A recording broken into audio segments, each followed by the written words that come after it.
Four, five.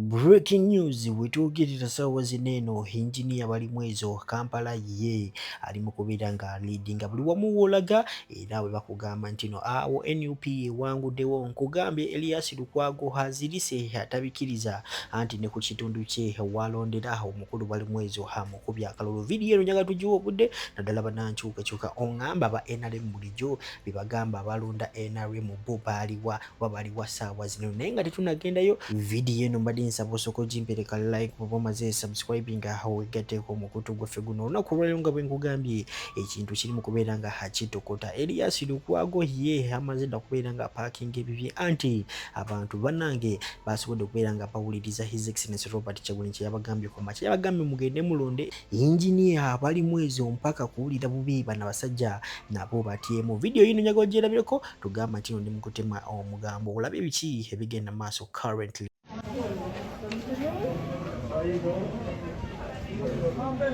Four, five.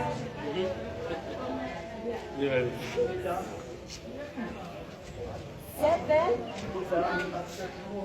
8, 9, 10, 11,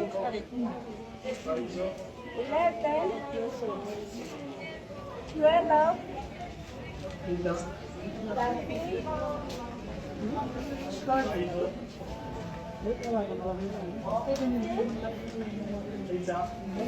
16,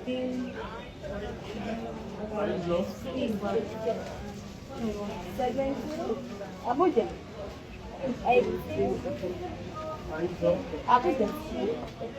Abuja, 20,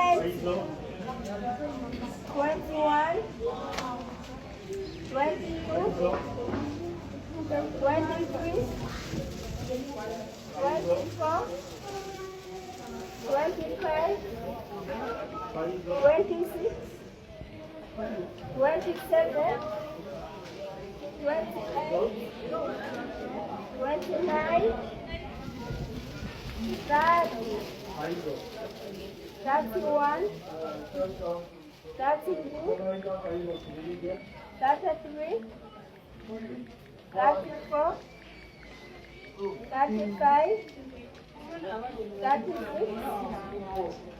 37, 38, 39, 40, 41, 42.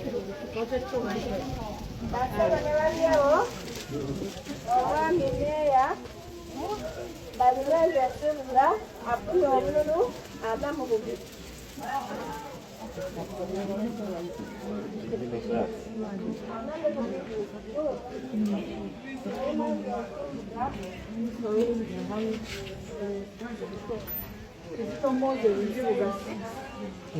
Lukwago Erias 20, now which is DP come, then Tina 1, valid vote.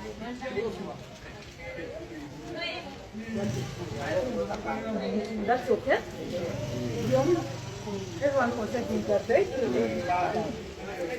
Mbagambe this is a developing story ebingi nnyo byekyakuleetera njagala nkuleetere nga bamulangira kubanga waliyo omukwano gwange ali mu America awo yaŋŋambye nti no Erias agenda kuwangula naye mugamba bali mwezo agenda kuwangula neeteekawo n'emitwalo gyange 5 ye ataddewo emitwalo 2 munsabire Erias wangulwe akasente nkoleki angateeke mu inbox yange awo mbanga ntegeeza nti no mbanye tadde mu banka yange. Video sokola biki ebigenda maaso sawa zino currently ku His Excellency Robert Kyagulanyi byatabuseemu no ku side ye wali emagere. Baboy wetutabeereramu musajja ono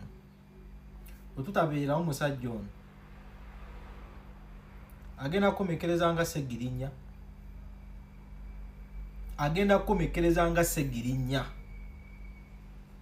baganda bange tugenda kufiirwa abasajja ab'amaanyi mu ggwanga, tugenda kufiirwa abasajja ab'omugaso mu ggwanga,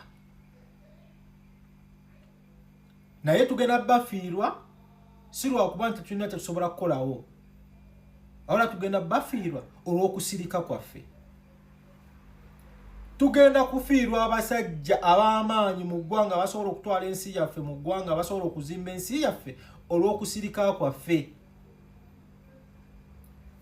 Musoka muwuli akatambi kano. Soka owulira omusajja ono omutemu waayogera bannange. Something happened in Mutambara. A character called Chivumbi was defeated. Now the plan everywhere was that where Nup is defeated, gangs with the pangas. You remember pangas? With the pangas should attack the polling station. And that's what they did. When Chivumbi was defeated, they came with the pangas to attack the polling station and they were shot. 7 of them were shot dead there with the pangas. Omusajja namukadde ono obutaswala bwaliko. Kyogamba polling station yabadde mu maka ga Kivumbi abana mwe babatidde. Akatiba kono omusajja kakukwata ba presidenti ba NUP bonna. Era muganda wange bana abasajja obutemu bwe baliko n'obutiitiizi bwe baliko bakimanyi bulungi nnyo ti His Excellency Kyagulanyi Ssentamu singa si kwebereramu singa naye ali mukomera. So baganda bange ekintu kye badengezako bagamba kiri kitya nti abantu bano basobola oluzinga obulamu bwabwe si lwakuba tetulina kyesobola kukola wabula olw'okusirika kwaffe. Juzi nalabya abo basimanyi bannamukadde b'ekkanisa, simanyi abo basimanyi ba pastor b'eggwanga, simanyi abasabirizi b'eggwanga nga bagenda owa His Excellency Kyagulanyi Ssentamu. Be bamu abaava ne bagamba akalulu kali free and fair. Be bamu abadduse mu maka g'omusajja. Tebagenzeyo mu bulungi oba mu mirembe. Omanyi otyo balina bye baatutteyo. Omanyi otyo bagenze confirmingira ddala. Tibobo entali mu nyumba. Omanyi otyo balina buntu babadde bagenze okuplaginga yo obw'amaloboozi aba abasajja abo. Abeefula mu basabirizi bagwa. Omusango guno simanyi mami Sempijja ku yasinzidde kuwaaba ng'asaba likawunti nga n'omusinzi obululu emitwale 22,254 mu miruka mwe namuwangulidde nnyo kyokka ate gye mu miruka gye yampangudde talina kyanyegako wabula ate nti nze nateekinga responsibility n'enkuŋŋaanya DRF fomuzi zange zonna ne ŋŋenda nazo ku ttale center. Baatuuka okusoma buli kimu kye baasomanga nze ntikinga okusinziira ku bye nali nina ku DRF fomuzi nali nkuŋŋaanyiza mu firimu. Though ezimu DRF fomuzi zantukako leeti naye kyanyamba bwe zaatuukira era ebifo mwe zaava baali tebannabisoma.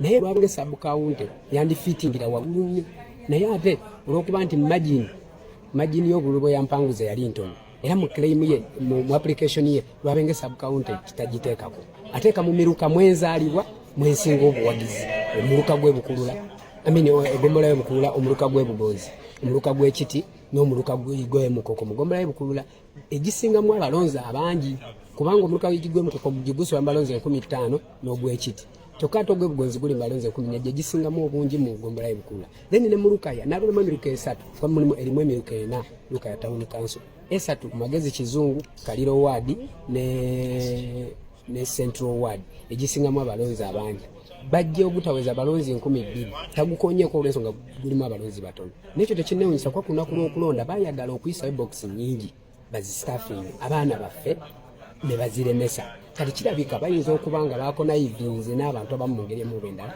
nga baagadde baziise bazaatachingemu egyo emiruka basobole okusaba vote recount kubanga nze obwesige bwange bwonna bwakoma ku lunaku lw'okulonda kuba lwe nalinako control naye wano nga bigenze emikono gy'abayatono who can easily be compromised sisobola kubeera nga nzikiriza recount in any way.